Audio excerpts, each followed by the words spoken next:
Many will tell stories, but few will be storytellers. Today I'm going to talk to you about a tool that has been changing how people perceive the world since the beginning of time itself. Storytelling. Now, I know when many people think of storytelling, they tend to think of fairy tales or the news, maybe Facebook, plausibly.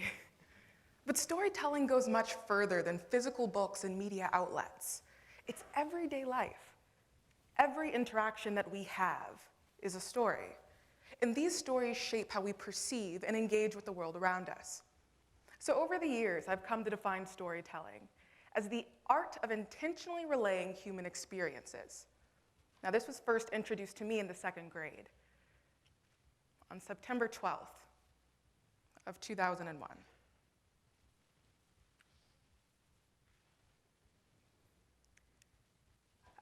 I'd seen the videos at least 100 times on every network from every channel. And I remember being angry and not really understanding why.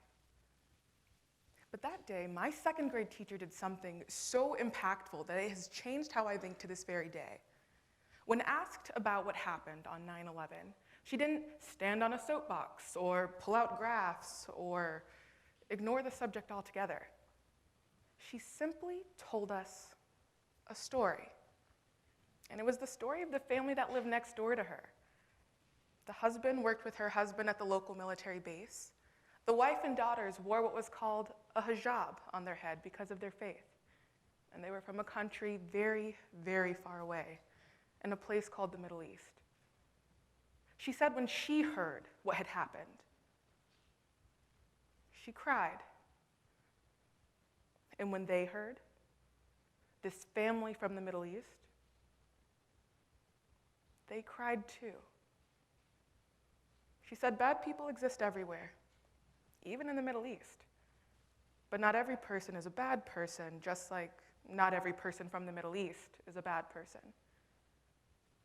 And after she said all of that, I remember still being angry. But the story that she told provided additional information for me to better direct that anger.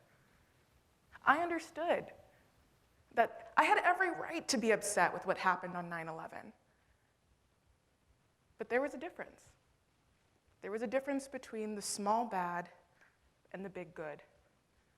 The event and an entire grouping of people.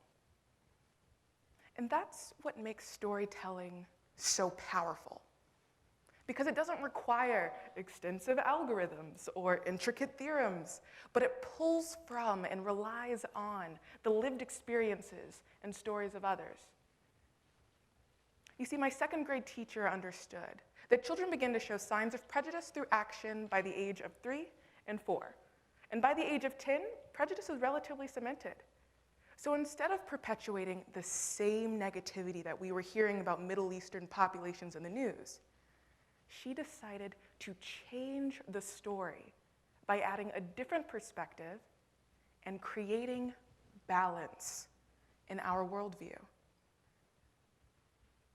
And that's what makes it so impactful for all of us. Because when storytelling is done right, it creates opportunities for underrepresented populations to add unique value to our societal story. Whereas when it's done wrong, it can create long-standing and systemic barriers to success for underrepresented communities. I experienced it done wrong firsthand in 2008, when my well-intentioned 8th grade art teacher began to tell us a story of the new student that would be joining our class. She said the new student was very nice, but he had a tendency to get a little angry. So he was going to be sitting at a table by himself in the corner of the room. And if you ever see me make this sign, she said, this means danger. Go get help immediately. And me, being the mature 8th grader that I was at the time, joined in with my classmates in writing a story for this student that was just the worst. Because a credible source had provided additional information for us to consider about a new student that could hulk out at any given point in time. So the day arrives for this monster of a student to join our class. And you can imagine the shock and the horror to find out that not only was he not a monster, or the Hulk, or even a convict, but he was just a 13-year-old boy with autism who liked to draw. But we'd already written his story. Throughout the semester, he was spoken to only when necessary. His art was admired, but strictly from a distance. And without thinking, I and the entirety of my class robbed a 13-year-old boy of the opportunity to learn in an environment that was conducive for his success. The story that we were told was not framed to support the budding artist with autism in our 8th grade art class. The story that we were told reduced his contribution to nothing more than danger in the corner of the room. I think back and I wonder if I would have known more about autism, if the story would have been framed differently, how would it have ended for him? And the reality is, I will never know. But what I do know is that when we know more about diverse communities, we can tell better stories and we can support better outcomes. Just as when we tell better stories, we can gain better information about the world around us. Because just as storytelling is the art of intentionally relaying human experiences, you can't relay a story that you don't know. So the only way to gain this new information is through the intentional engagement with difference. And so as cliche as it sounds, that only comes through the act of listening to the stories of others. And I found this to be evident in 2015. I was afforded the opportunity to work in residential life in the unofficial International Building. Now, the building itself was an underappreciated library of lived experiences, filled with diverse cuisines and unique smells and unfamiliar sounds, things that many would call weird. But the storyteller would find to be fascinating. And at that time, there were 43 students from Nepal, home to the world's tallest mountain. And on April 25th, 2015, 43 students, thousands of miles from home, 2 weeks before summer vacation, watched as their histories, cultures, and thousands of stories were buried alive by a 7.8 magnitude earthquake. When their collective narrative was shaken the most, I had the honor to not add a word of remorse or to ink a prayer or an action. I had the privilege to just listen to their stories. And they told me the story of their people. And it wasn't this sad and sorrowful molehill of people like they were being depicted as. It was a people that stood as strong and as resilient as Mount Everest itself.